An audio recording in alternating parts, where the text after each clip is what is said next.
Welcome to Augustana's Indoor Golf Center. My guest today is Adam Soczka. He's a sophomore here on the men's team. And Adam, I would like you just to introduce yourself.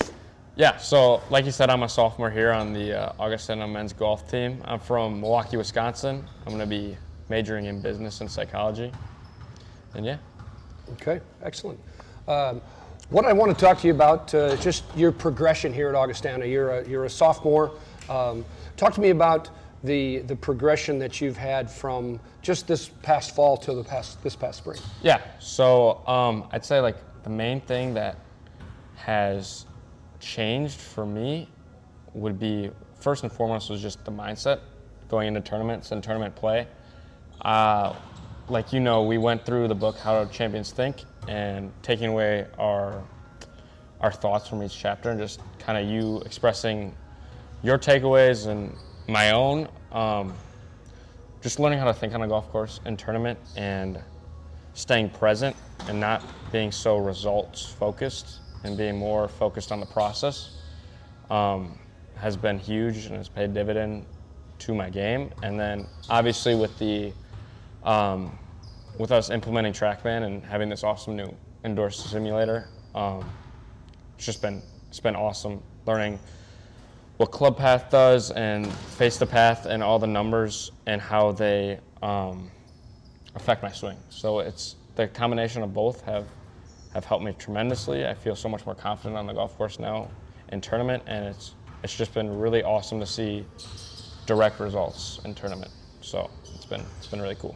You know, we've talked a lot about process versus results, and talk a little bit about, you know, for the first few weeks of the season, you really didn't see the results. How did you stay in the moment and stay in the present with that? Yeah, for sure. It was funny. I was just talking with Coach David over there, because for the first couple weeks, I would go up to him after a round. I'm just getting not frustrated, but just when am I gonna see?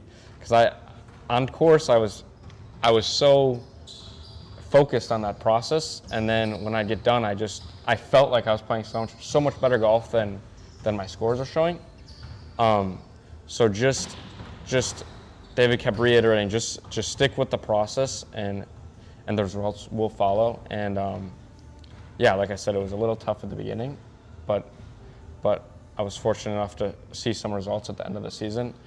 And it was just being patient and trusting the process and trusting that it will come to fruition. So it was awesome to see. Yeah, that was really fun to see, and I think you're going to see more and more of that as you get more and more comfortable. But real quick, I want you to talk about what you did in the weight room this winter. You kind of transformed.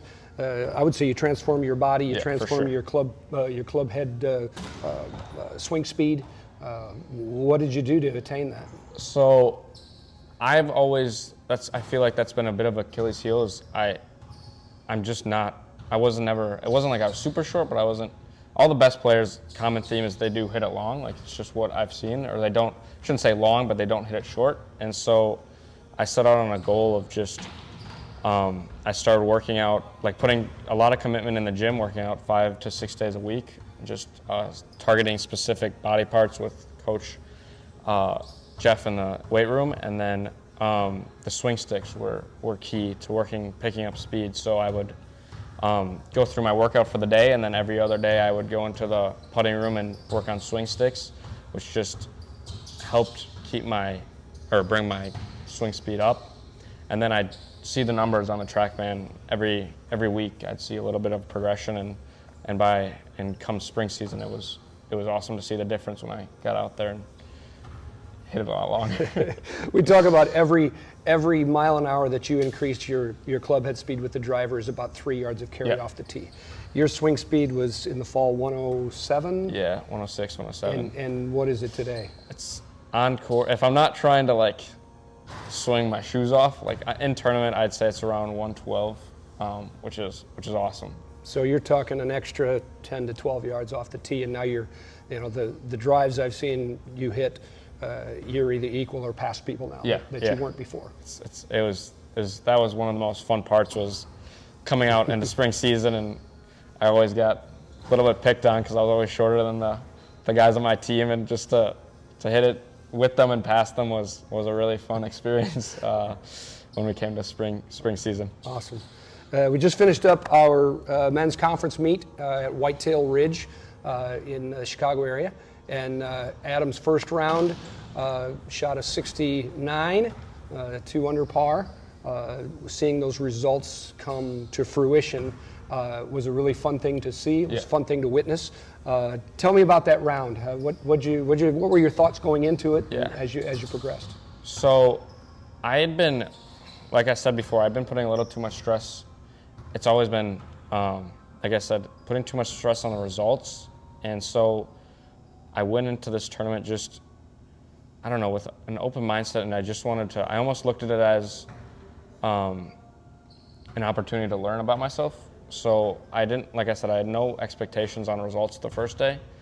And the key was just, like the word for the round was patience. Like I was hitting really good shots to start the round, and just nothing was really falling. I was burning edges all day.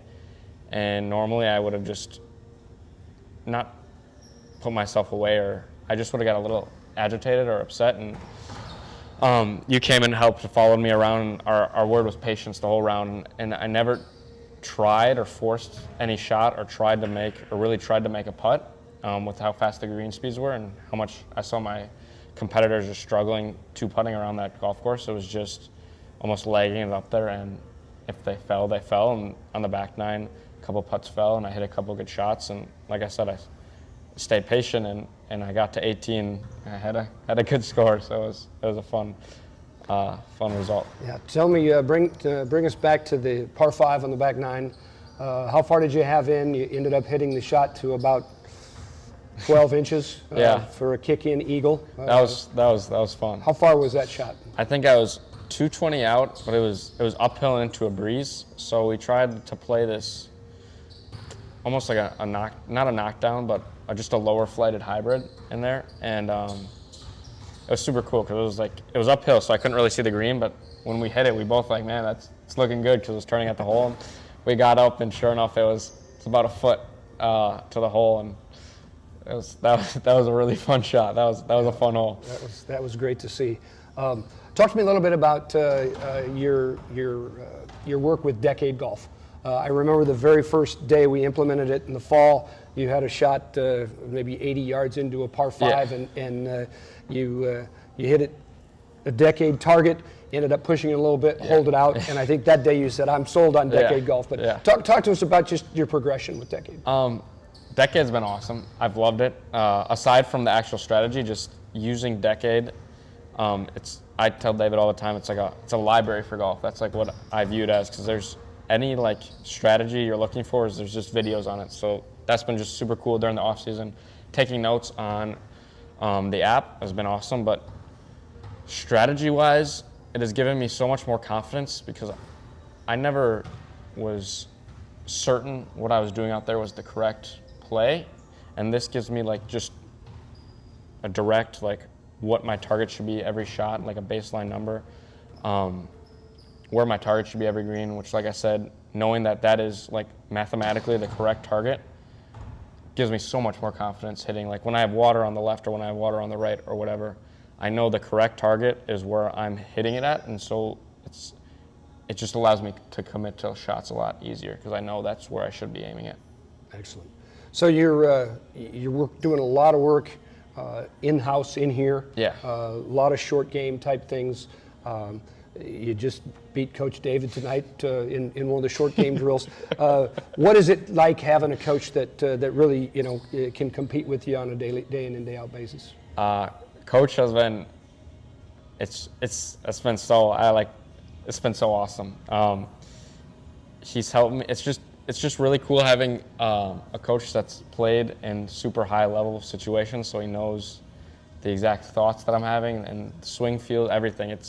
I've learned so much in this past just off season, figuring out my swing, and having that kind of side little competition aspect too, being able to play him, and if I beat him every once in a while, it's a really rewarding feeling like today. So yeah, I can't say enough the work we've done over the winter and just the amount I've gotten to learn from him. And just like I said, absorb everything that he says like a sponge. I feel like it. It's been a very cool offseason, seeing my growth, and like to continue that and see how far I can get in these next 2 years. Absolutely. We have expectations that are, we always set high expectations, and your bar has been raised. Yeah. And just with the work you've put in and on the mental side of the game and the physical side of the game, we're just looking for great things, and you know, it's all process over results based. Yeah.